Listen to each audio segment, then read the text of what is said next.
Change the way you think, and your life will change forever.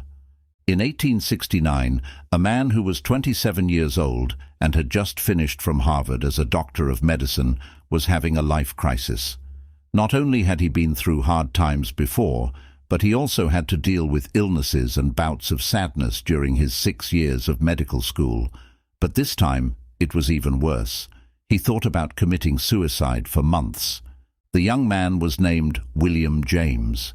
He went on to become the most famous psychologist in the United States and one of the founders of the school of Pragmatism.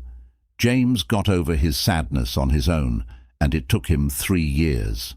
To be clear, James wasn't just sad. McDermott, who edited William James's works, wrote about how bad his mental health was. James spent a lot of his life trying to figure out why he didn't kill himself. At this time, James also had panic attacks and saw things that weren't there. He had been through the same painful things with his father years before him. Because of this, James thought that his illness was biological and that he couldn't get better.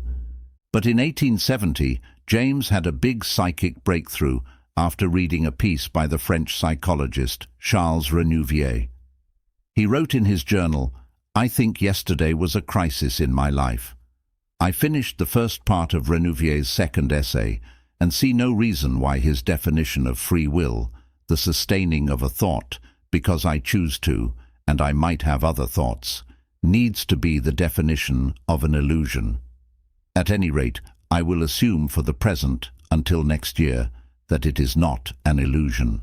My first act of free will shall be to believe in free will.